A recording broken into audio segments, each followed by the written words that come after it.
Hey, everybody. Paul Sterling here. Welcome to The Paradox of Love. This is the Courageous Love Show. I am the author of Argue Less, Love More. And today I'm being joined by a panel of people. And let me pull up my panel here. And today's call came from a conversation with my good friend Don. And I invited some other people in here. So we have Candace, Cherokee, Eli, and Don Drake. And we probably, actually, I'm going to add somebody else to the list here. And let's see, Signet, your camera is not on. We can't see you. We know that you're there. So today is going to give you many different ways of looking at love and relationships. We could call it the paradox of love. We could call it the problem with love. And normally I have slides for everything, and there's going to be I control the whole thing because I planned it out. And today's going to be different. Guys, and we're going to first, go ahead. Say it into the ambiance. Sorry. All right. So today's going to be a little bit different. We're going to get different perspectives. And we've got people on the call who are other fellow love coaches and experts in the field. And we've got people who are just in love and they're an expert in their own relationship or they're fumbling through it. And we'll talk about all of those things, including my own vulnerability, where I'm going to share vulnerably what's up in my life and the challenges and the ways of dealing with it. So again, I'm Paul Sterling. This is the Courageous Love Show, and we're talking about the paradox of love. And so maybe, Candace, you could tell us a little bit about who you are, where you're calling in from, and how did you get on this journey of wanting to know more about love? Hi, I am Candace. I am currently living in the state of New Hampshire. I am the owner of Temple of Frolic and a fellow love coach, as well as student with Love Coach Academy. And my own journey into trying to rediscover what that meant for myself, as well as how I can engage with others with what I was working with and realizing like I had no clue, no system, and I needed training. And then came the passion to want to help others in the same expansion of their heart. And that's why I'm here. Thank you so much. And what I'd love to do is at some point, just so that you're ready for it, to you, what does the paradox of love mean? Because I'm talking about it for people today. The paradox of love, according to Paul, is that paradox of 1 minute, it can make you feel invincible, and the next minute, invisible. It can make you feel all powerful, and it can bring you to your knees and make you feel hopeless. It is one of the most vulnerable places we can ever be in our lives and one of the most courageous places. So how about Cherokee and Eli? We want to talk a little bit about how you got on this journey.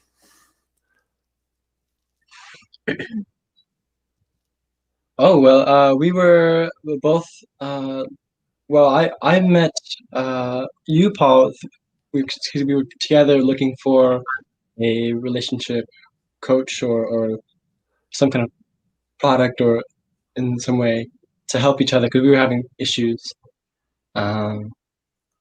And so I personally I don't have any kind of business or work that I'm really going through, but I'm just still kind of discovering myself and learning who I am and loving. Yeah. So Eli, I want to assign you a role. Are you ready for your role? I'm ready. I would love for you to help represent the people on Facebook and keep us on track. If we're saying something that's not clear, raise your hand. If you know, and talk about how, because you're the expert on your relationship. Mm-hmm. And what I want you to do is hold us accountable to what we're saying here and make sure that it's applicable. And I want to just ask you, did what I say already make sense? Have you had a dance with the invincible to invisible paradox? I certainly have. Yes, I have. Yes, it makes a lot of sense, I think. And it's like what I heard a woman say once about having a child. So this is, for the mothers out there, that having a child is like taking your heart out of your body and having it walk around free. And it's amazing and terrifying at the same time because you can't protect it as much, even if you're with it 24/7. It's terrifying. And what happens in a great relationship where you really are vulnerable and let your needs be known, no guarantee you're going to get your needs met. And the more you want something, the more vulnerable it makes you. So thank you. Cherokee, what would you like to say? Oh, yeah, so the paradox of love.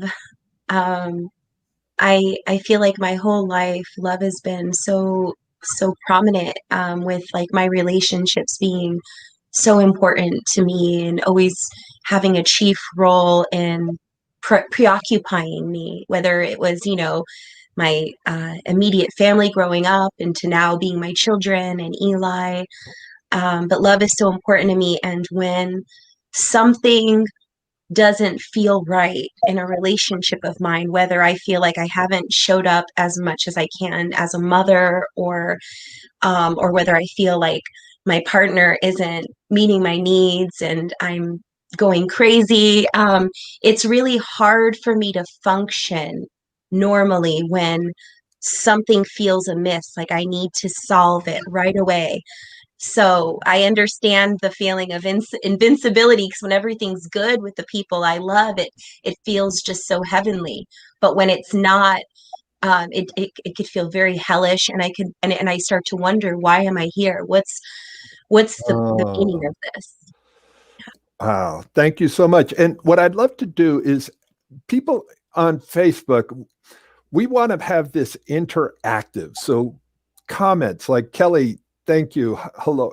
So we can see your comments, at least most of them. So um, Kelly just said hi to us. And what we want to do is when you can like connect to that, what Cherokee just said, if you can relate to that, go, just make a comment like I relate to that, or whatever it is that you want to say about it. And where are you checking in from? And Signet, we almost see you. We see the shadow of you there somewhere. So I'm going to ask Don to connect, and then we'll bring you on, and maybe we can get some more lighting in here so we can see you. I don't know what's going on there. All right, Don. Oh, there's a little bit. We see a little bit of you, or a lot of you. Okay, Don.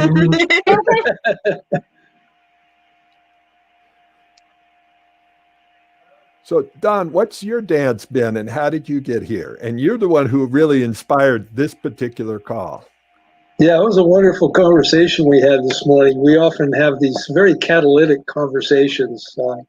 Paul is just brilliant. He's fun to speak with, and sometimes we just get into these kind of brainstorming catalytic sessions, and so that's how this came about.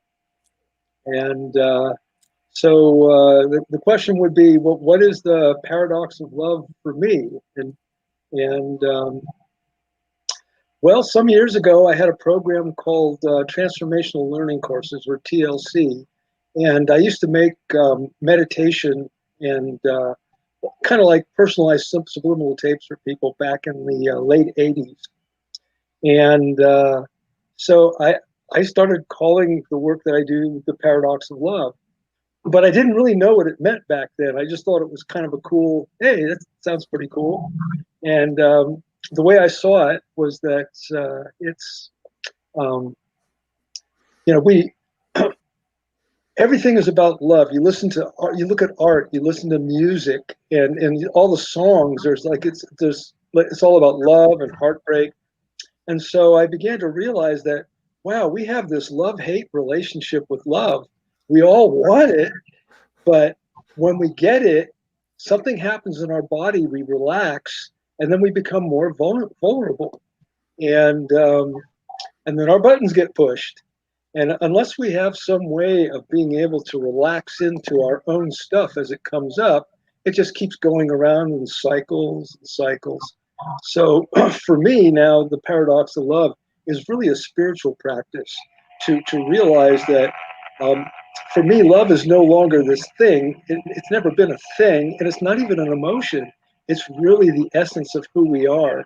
So that when we feel love, the things outside of us, in other words, our partners, people, places, things, they trigger that in us, and then we think we need that to get the experience of love.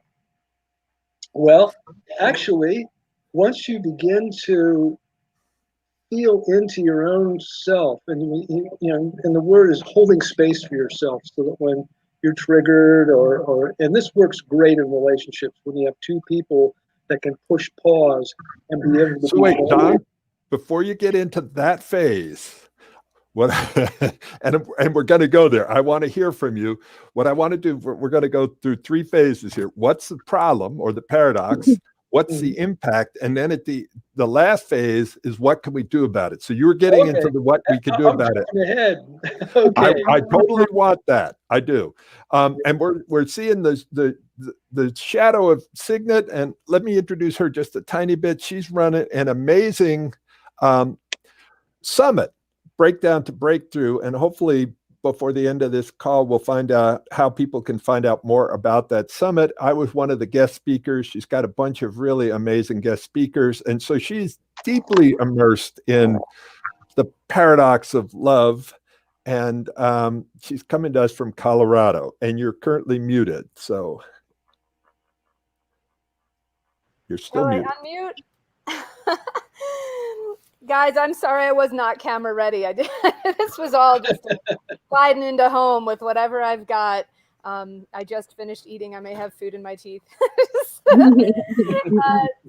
hello and welcome, everybody. I'm so grateful to be here. Paul, I love you. You're wonderful. And shall I comment or no? Prompt me about what I'm to. Just tell us a little bit of how you got into this journey, because like you're deeply immersed in the journey of love, because you're interviewing some heavy players, and you're a player yourself in the world of like making a difference for relationships. I'm deeply steeped. I think it's a constitutional thing. Like I was a constitutional vegetarian and I didn't even know what a vegetarian was. It's just been something that's been so central in my life. And it is such a paradox because so many times when I've been most in service of love, I felt most alone. And Wait, so hold on one second. I want to ask the people in Facebook land, can you relate to what she said? And sometimes I'll stop the speakers, not because I'm trying to interrupt what they're saying, but to emphasize that was this really important thing. And I don't want it to go by. So who can relate to that? Just put I can in there,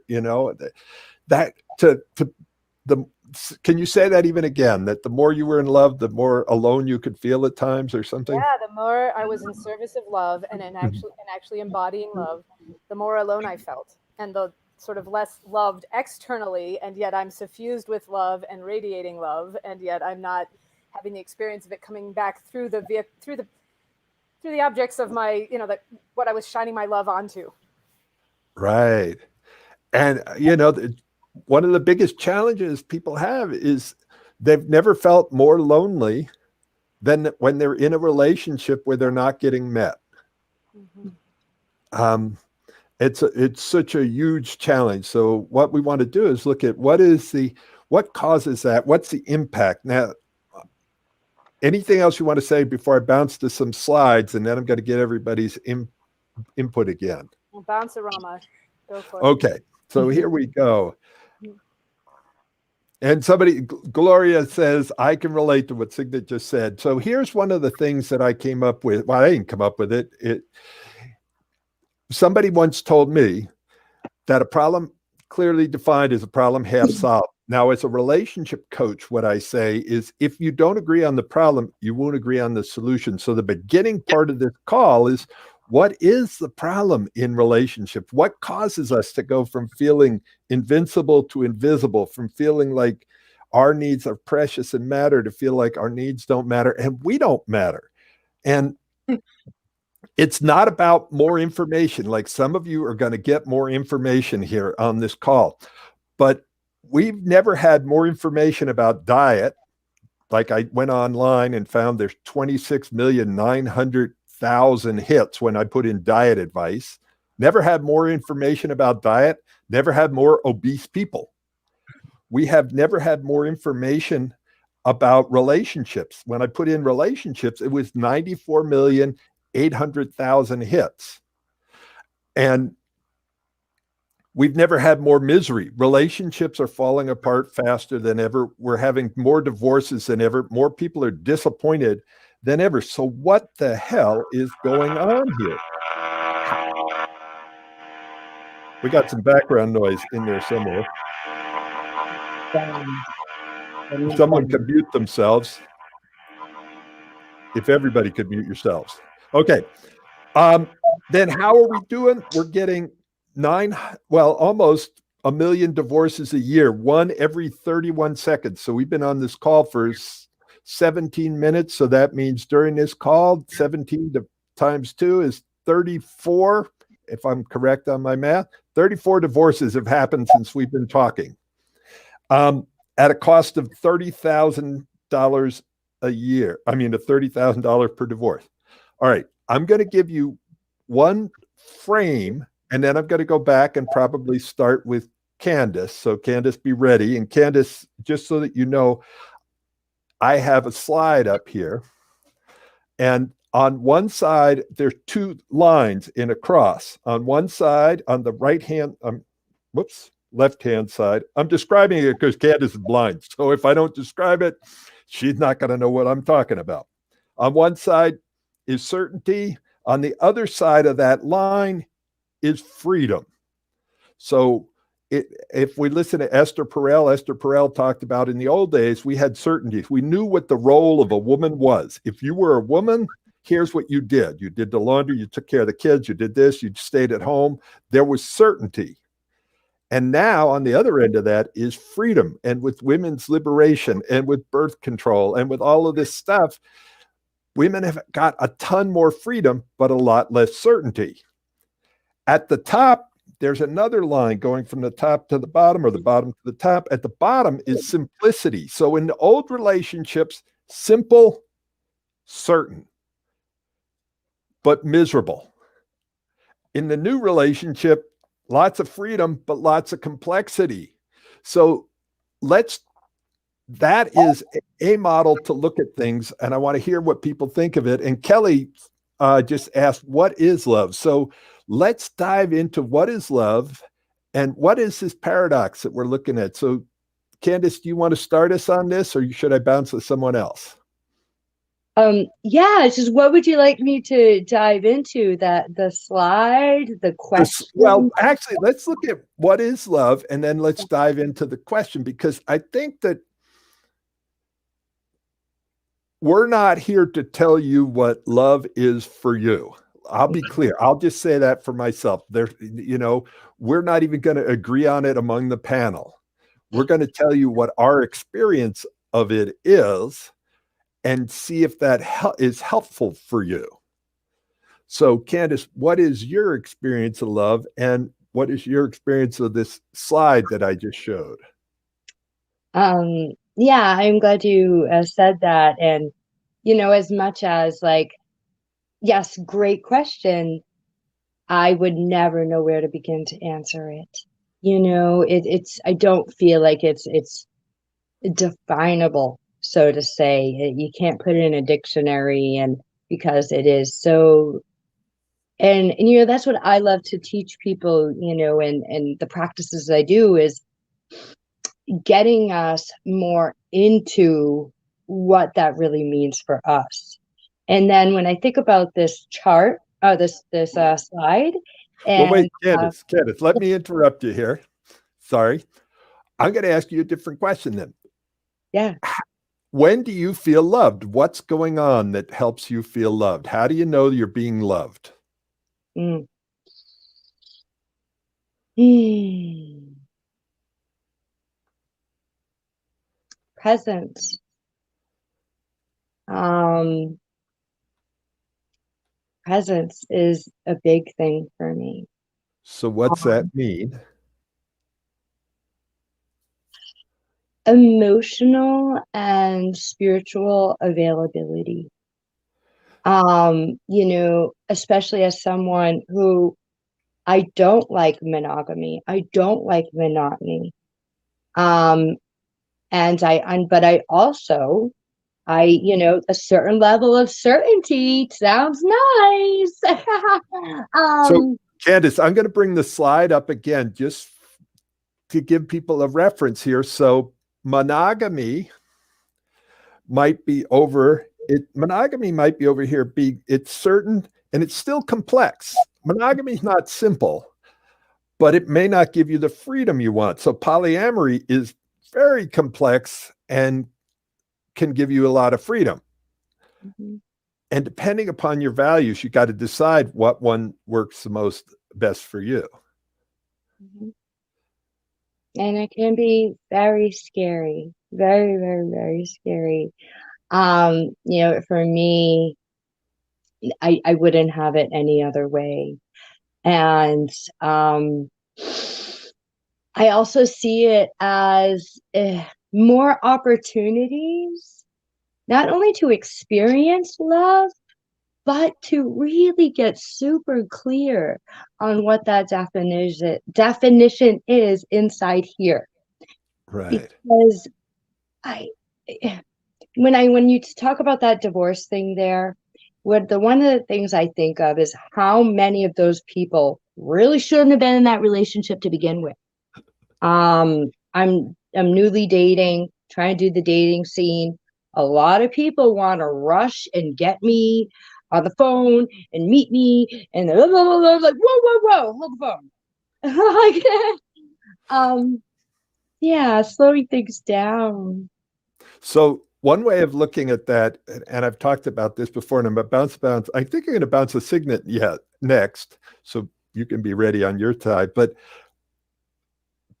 climbing Mount Everest, most disasters that happen at Mount Everest happened before the climb ever started.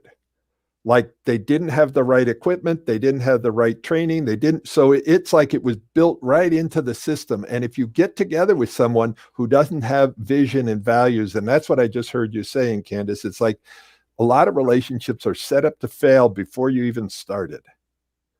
Because it was you got together without the three things I teach is availability, capability, and willingness. And unless those three are in place, you're not set up to win. So thank you. I'm going to get back to you in a minute. But Signet, do you want to weigh in on your side of, do you even connect to what this is? And what's your idea? Oh, I absolutely do. I really am somebody who loves to be, on the one hand, undefined in relationship, where it's completely an outpicturing of who I am and who the others involved are in any given moment of time. I like them to be maximally co-creative, in other words, and exploratory. Like, what am I learning about myself? What are you learning about yourself? What do you need now? I love to keep things current that way. And still, I have a huge need for safety, security. Um, I know that somebody's going to love me tomorrow. I am doing the work to love them tomorrow for infinity. So I'm really a blend of maybe the two polarities, but it's very integrated within myself. And I have found it difficult to find people that can play with me there. It takes what you're describing takes immense courage. Thank you. I don't know whether it's good or bad. It's a challenging territory. So I I just see. mean that I'm showing up courageously, and it's like celebrating that element of it. Is it feels well to do that, because it can sometimes be like, why, what am I doing? I'm in the weeds, and reminding myself that it requires cur of the heart edge, a lot of courage to do what I'm doing, even when it doesn't seem like I'm getting the results that I would love to be getting. It's a transformational experience. I'm going to draw a quick little model here and then bounce to Don. And I'm saving Cherokee for the last for this particular part, but 3 different types of relationships. There's a relationships designed around, whoops, my spelling is always odd, but that's supposed to be security. So that base relationship, safety, security. The next one is on comfort. And in a comfort relationship, you don't rock the boat. You don't talk about the truth. You don't upset each other. This is where, see the difference. This is where you have people have affairs, but they don't talk about polyamory. This is because they don't want to have that uncomfortable conversation that Candace brought up. Because, oh my God, talking about your needs, you might get rejected. You've got to be vulnerable. You've got to be courageous. Then this top relationship is all about growth. Now, I'm not saying one is better than the other. I can feel at different times I'm all about, I want security. Other times I want comfort. But most of the time, I'm pretty committed to growth. It's what I do. It's how I live. It's a big challenge, though, to dance with it. So, So Don, what are your thoughts about this? Or Signet, did you have anything else you wanted to add to that?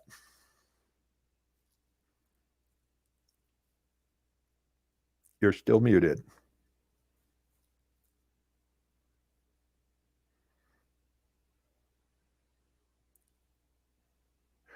You are muted.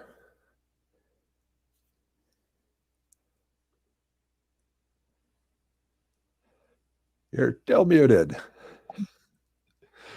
So I'm going to, while Signet's figuring out her unmute, I'm going to bounce to Don. Oh, I thought you wanted Don to unmute. I was waiting for Don. I'm sitting there like no, I asked if you had anything else. Do I have anything else to add? Is that the question? Yeah, just for right now. Well, actually, I'm going to move you to the next level here, and we'll dive into Don. What's the impact to you of being in a relationship where you're so committed to freedom and safety? Mm-hmm. Has it cost you relationships? Have you lost people because of this? Absolutely. Entirely. Yes. And see, that's the challenge here is we don't know what's really important to us till we're willing to give something else up to have it. Mm-hmm. And I've watched in so many times in relationships, I've given up what I believed in because I made my partner more important than me. Mm-hmm. And then other times I've given up my partner because I kept to my values. Mm-hmm. So thank you. I'm going to bounce to Don and get his input, and then Cherokee, I'm going to come to you.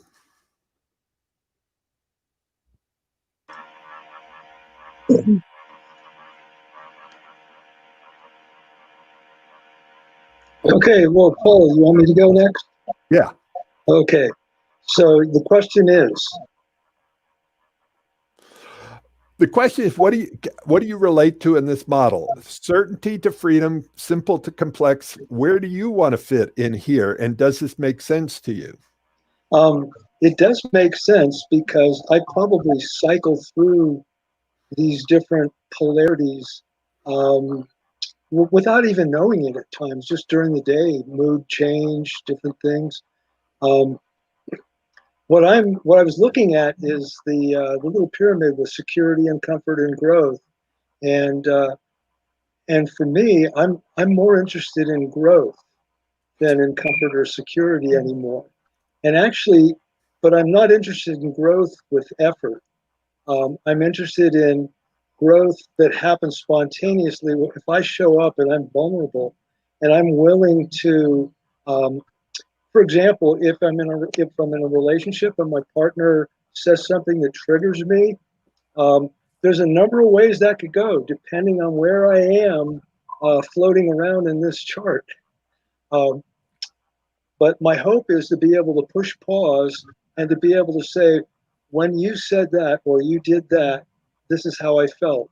Now, I'm actually talking about having a partner that already has the skills. If I'm just meeting somebody and the partner doesn't have these skills yet, generally it's not a good idea to try to teach somebody the skills when you're in the middle of it. It just, I find that being able just to tell the truth about what's going on in my body, what my thoughts are, so that I can be transparent. And when I'm with somebody and it really, for me, love is really about that feeling of connection. And I would even take it a step further, that feeling of communion, that feeling of just, and that feeling can be there even when you're triggered, and it all has to do with, as we go through our growth and we're learning, you can actually be depressed and happy at the same time at some point, being able to hold those two polarities. And to me, a relationship allows that to happen, where we're like, in a relationship, in any kind of interaction, there's another scale, and I would say control and relate. And so on one end, there's relating, where you're actually sharing whatever it is that you want to say or whatever. And then the controlling part of it is the other end of that spectrum, where we come back with things like passive aggressive type, you should have, as soon as we jump over the net, as it were, and get into their business, then we're in big trouble. So being able to hold differences and to be able to hear, the real skill in my estimation in growth is being able to be triggered by your partner and to be able to hold space for them to be triggered. At the same time, you can share your reality, but you're holding something that's pushing your buttons. And of course, that all has to do with the scope. There's button pushing. So wait, done. But yeah, we got to do chunk at a time. Perfect chunk to. I get excited. I love that you get excited. I'm about to bounce to Cherokee in a second, but I wanted to get some. Here's what a couple of our viewers are saying right now. I find when I'm in a relationship with a man who isn't committed to growth, I get bored because of this lack of growth, and I end up leaving the relationship. And so, Gloria, there's, and I notice that it's a challenge. The more we learn these skills, the smaller the pool of people become, because we have these different expectations of what we're wanting and what's alive and what we're willing to settle for in a relationship. And we used to settle for it. Are they breathing? You got yourself a man, they're breathing, they don't beat you, you got to keep her. You got a woman, and it's like, if you were in a small tribe and there was 20 people in the tribe and you got one of the available ones, you were lucky. Nowadays, it's totally changed. And it feels impossible for me to have a partner without the NVC style communication skills. And NVC stands for something called non-violent communication. And it's the simple way of thinking about it. It's not about physical violence. Nonviolent communication is, I'm not willing to get my needs met at the expense of your needs. So what I'm trying to do when I'm trying to figure it out, and this is a dance Don started to talk about, and I think all of us talked about here, is like, before I get somebody to do something, I want to make sure it meets their needs and it meets my needs. And it's a little bit longer conversation, but there's not as much side effects. There's not enough. Later on, you don't have to clean a lot of shit up. But if you just go stomping through a relationship, then you end up having to clean a lot of stuff up later. So, Cherokee, Eli, what's your experience of this, and what is your comments? Oh, you're muted. So this, when you got into explaining this chart, I immediately felt so much come up for me. And I was like hoping you would call me first almost, because I've been having this burning desire to speak to this, Paul. So I've been yeah, so I'm not only a woman, but I'm a mother. And so when you spoke to how nowadays there's a lot less certainty for women, but there's a lot more freedom, you know, there's this frustration I have sometimes because, you know, as a mom, there's a certain degree of certainty that I don't, it's not that I want, I need to have support.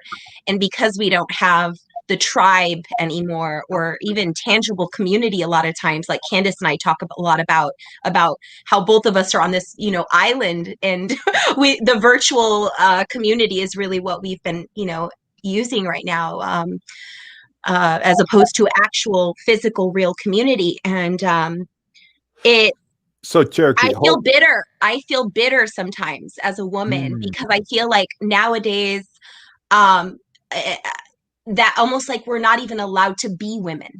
I feel like there's a lot asked of us to almost take on this masculine role to make everybody else feel more comfortable with the fact that women and mothers are not prioritized in this world, that children are not prioritized in this world. And it's really frustrating, because when I do have a partner, it's like I almost like I need them to be the whole village. I need them to be the tribe. And that's a lot to ask for anyone, to have to be all of that. So let's stop for a second. Everybody take a breath in. This was Cherokee. I'm honoring you. What I want to do is ask the women, especially the women that are listening to this call, how many of you can relate to what she said, especially if you're a mother, and even if you're not a mother, you know, how many of you just type it in? I relate, you know, and I relate completely. And it has been that the value system for the feminine has been to be more masculine. Yes. Yes. And that we don't honor what women can do that men never will be able to do. Like to have a kid, to be a mom. It's like and so we move the playing field over to where we look good. Instead of where, you know, we're not even on the field there. And I'm looking at you and I can just see the wave of emotion coming up that you just barely scratch the surface. It goes so deep, Paul, because I feel like we have never achieved feminine equality. I feel like the equality that we've been given is, okay, you can get more inclusion in patriarchy, you can get more inclusion in the world, but you need to show up as masculine to do it. So we're told to neglect, to abandon our feminine selves, our nurturer, in order to achieve this success that's been branded into us as being success. And so it's not that we've been given equality, it's that we've been given an ultimatum: continue to be disempowered or man up. And it's very frustrating.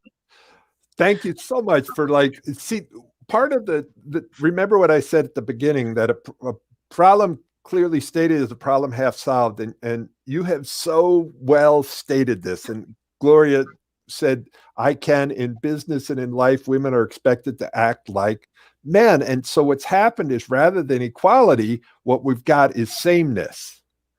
You know, you should be the same as men. And that totally disempowers relationship. It disempowers women.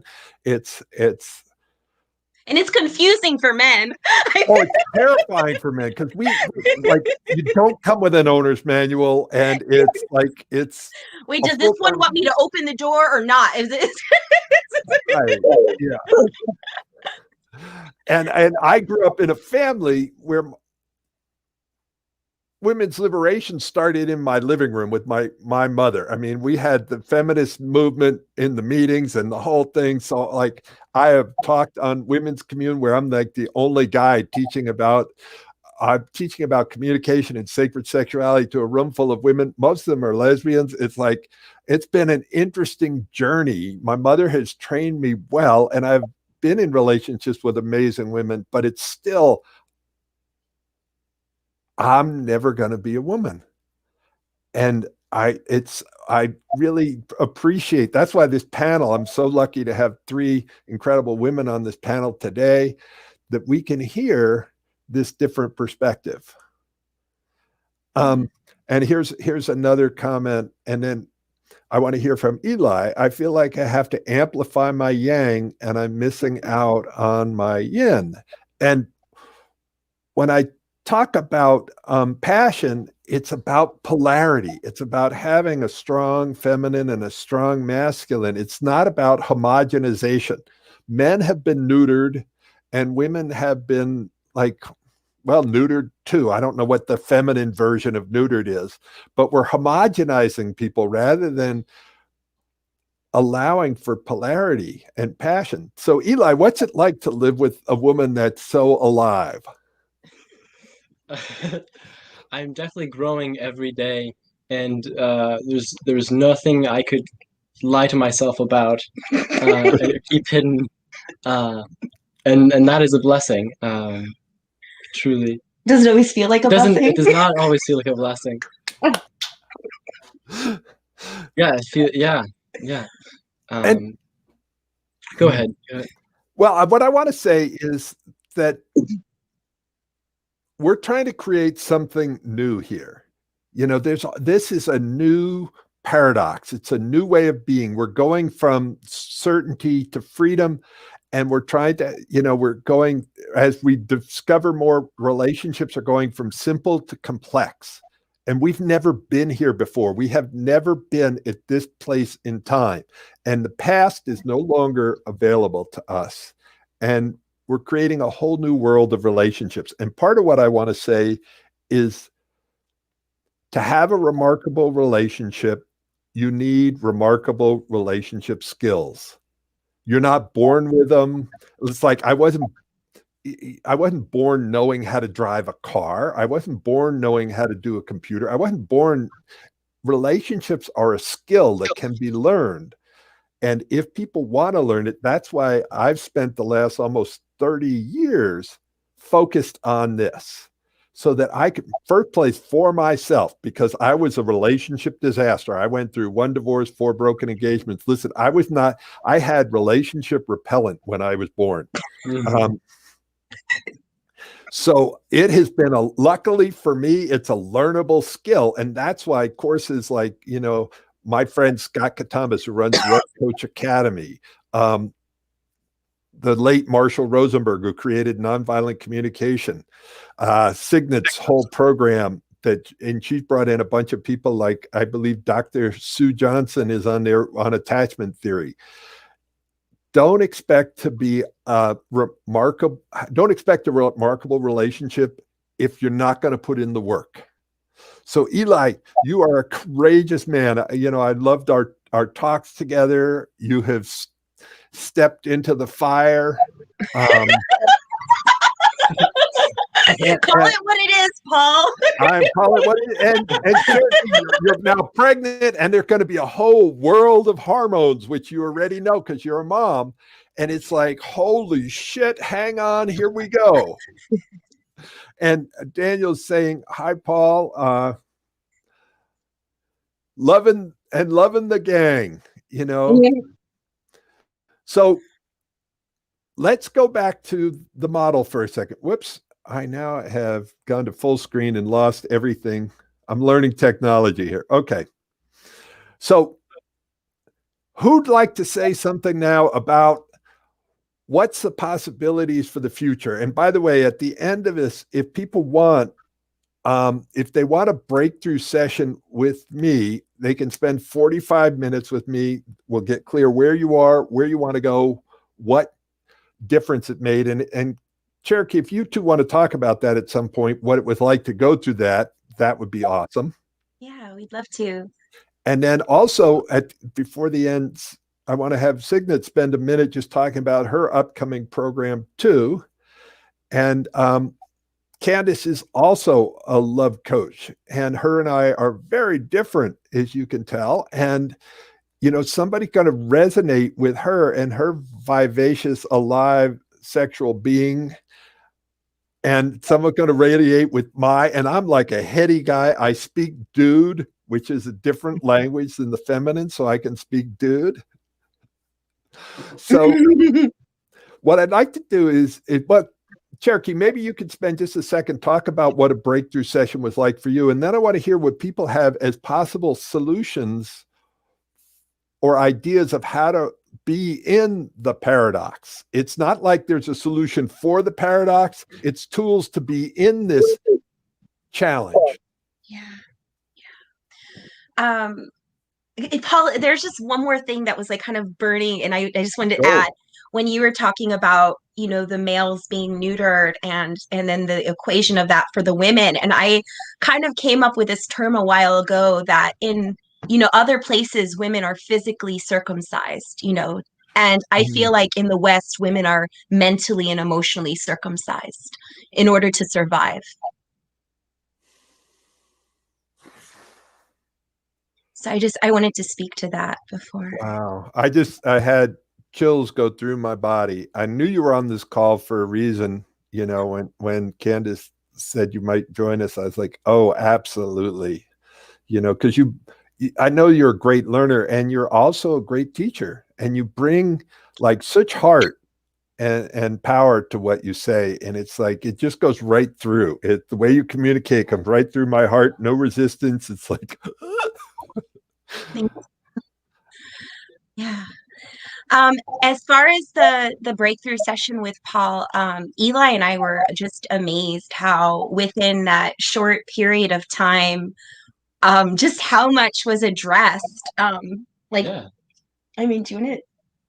I think it's well worth just that, if that's all you're going, even if you don't go for the whole course. But I mean, like we really want to. It's just right now it's crazy. We're like 4 kids, and but it's amazing. I mean, we had been working with a couples therapist now for several months, and I felt like I got more from the breakthrough session with Paul than I did all those months of counseling. Yeah, that's how I felt. Yeah. Thank you. And by the way, if it's resonating with you, if you just in the comments below, just put breakthrough, and I'll get a hold of you, and we can set up a breakthrough session, or you can private message me. Anything else? Eli, you were going to say something, or we can bounce? I think you gave a lot of models that you model, like diagrams and things that made put everything that we were doing in perspective and really at ease, and gave like really like clear hope and what is important. Hope. I felt hope after that conversation. Yeah. Like that there's hope for something better than what we've experienced up till now. Yeah. Thank you so much. So if people are interested, they could put breakthrough. And what's an insight, Candace, Don, Signet, what's an insight that you have that helps people dance with the paradox? We're not solving it. It's not going to go away. In any relationship, we're going to have those days where we feel invincible and invisible. We're going to feel powerful. We're going to feel vulnerable. So Candace, you want to do the first one? Yeah. So actually, I had a vision right at the beginning of this around a practice for myself. So as Paul said, I'm blind, and this is like new to me. And so I'm still trying to figure out what my needs are in relationship. Like I am literally reliant on other people. Like when you dip out, if you are all of a sudden making sure I got food, well, now I got to figure out how to make it food. So, the areas that we may feel, or you notice patterns in your relationships where you tend to feel invisible, or in life as a whole, I'm going to start trying to get creative and find ways I can show up for myself and let myself be seen either in videos or with other people, to just be seen in those parts of myself. And in the parts where I feel like if it's specific to a partner, really get clear and specific. I really don't feel like I'm being seen here. Do you think maybe, once a week or something, we could hold some space here? As well as invincible. What makes you feel invincible? And do it on a regular basis, Yeah. for Thank you you. and Thank you for so each much. other. Yeah. And Candace has a weekly show. Do you want to just say one thing about that? Yeah. So Fun Frolicking Friday, 8 p.m. Eastern Standard Time. We may be changing our time. It is a conscious, lighthearted variety show.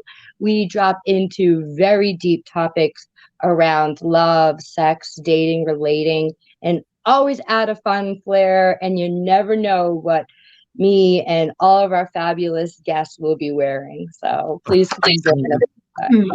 Cool. And if you want to find out more about Candace's show or any of the shows, Love Coach Academy has information on all of the different shows. So you can either go to the Love Coach Academy Facebook group, or you can go to it on lovecoachacademy.com. So Don, I'm going to bounce to you, and then Signet, I want to get an idea from you, and I also want to get the website link for people and hear a little bit about your program. So I'm going to go to Don first, but I'm just setting you up so you're ready.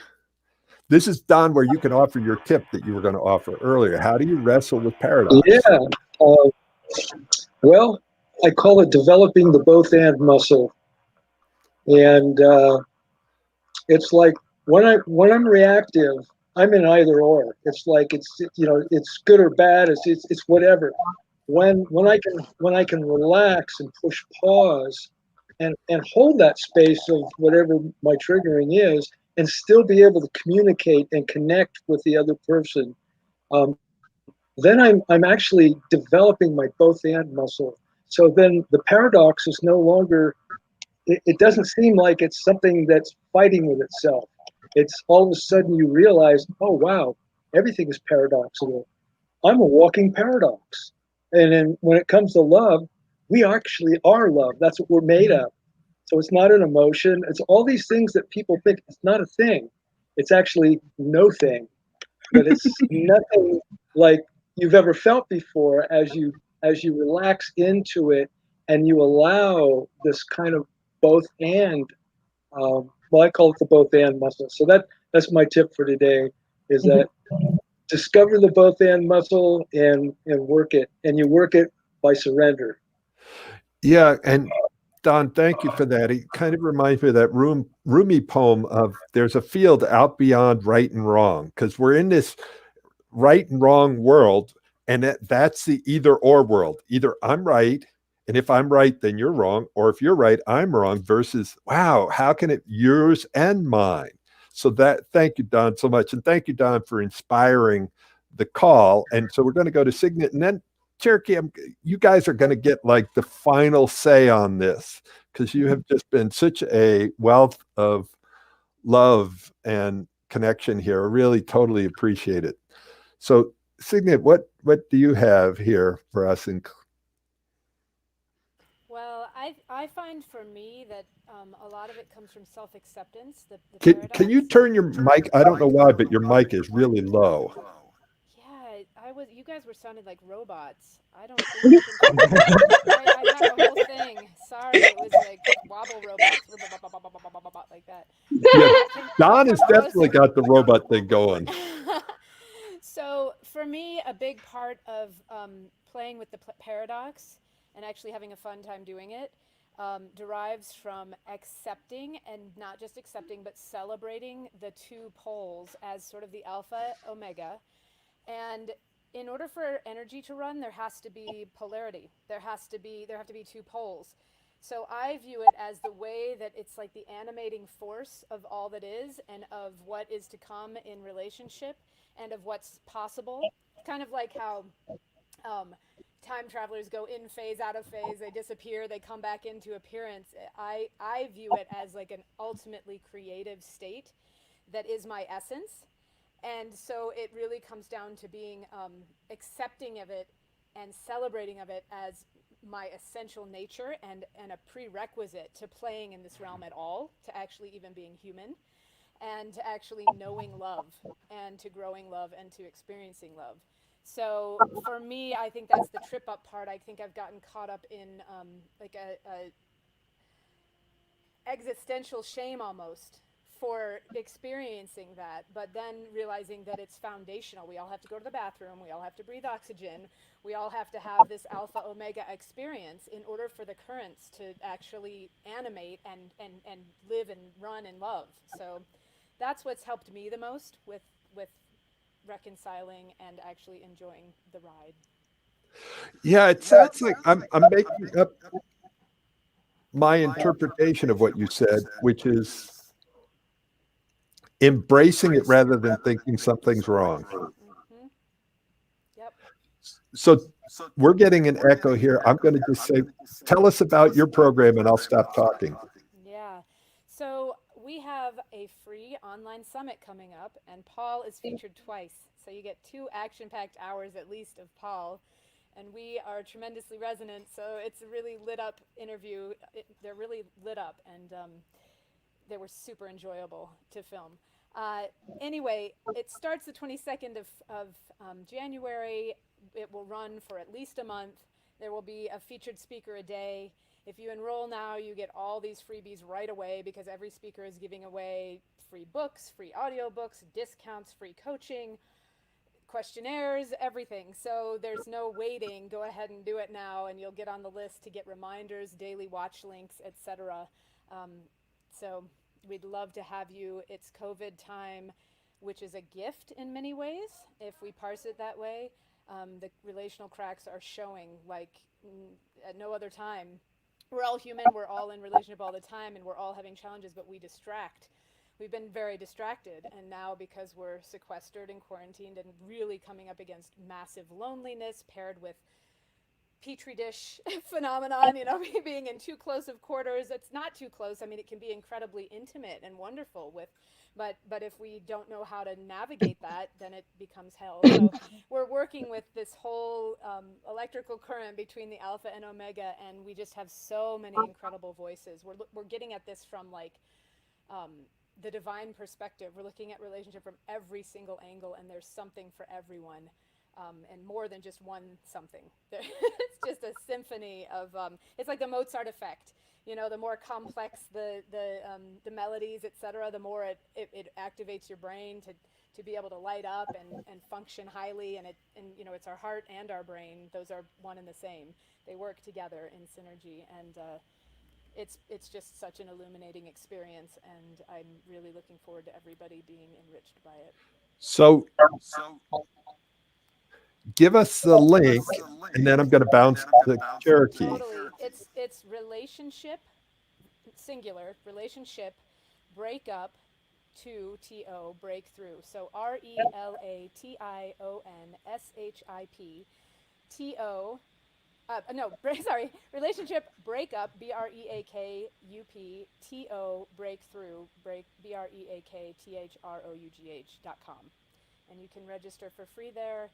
And just take a bath in all the splendors. All right. Now, if you could mute again, because you and I are having this. Oh, I don't know. Mine is making an echo now. I don't understand why. Yeah. All right. I put it in there, and if people want that link and for some reason they don't get it right, I put the link in the chat box, but you can get a hold of me and I will make sure that you get Signet's link and get to participate in it, because it's like the way I think about it is you're building your relationship muscles, and to build your muscles, you need to go to the gym. my request for everybody, and I'm about to go to Cherokee for the wrap up, is my request is and I think everybody else here loves to contribute. So if you could put one thing that you got from the call, one aha, one takeaway, that would let me know that I contributed. Candace, Cherokee, Signet, Don, what is it you got from today? And if you're really great, you go, what are you going to do about it? Also, the last thing you can do is you can share this. If you got something powerful from this and you think someone else will, share this with somebody else. And Cherokee really shared some incredible information about the dance with the feminine. It was supported by the other speakers and everything, but it was actually eye-opening for me. You know, even though I'm in this field, it still was like, wow, I hadn't really looked at it like that before. So Cherokee and Eli, you get to kind of wrap up what you got from today, and then we're going to bring this to a close. And people, if you want a breakthrough session, let me know. If you want it with Candace, if you want to know more about Signet, you can still get a hold of me, and I will get you in touch with any of these speakers. And Don even has some programs he's running. So whoever resonates with you, get a hold of us. Cherokee, Eli, you've got the close here.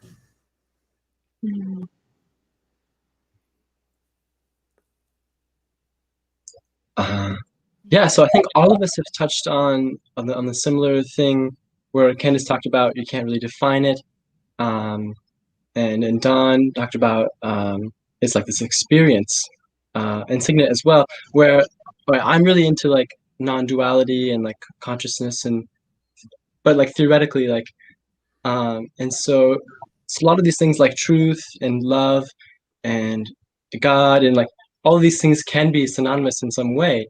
But that's all like mental masturbation. Like really, it's not.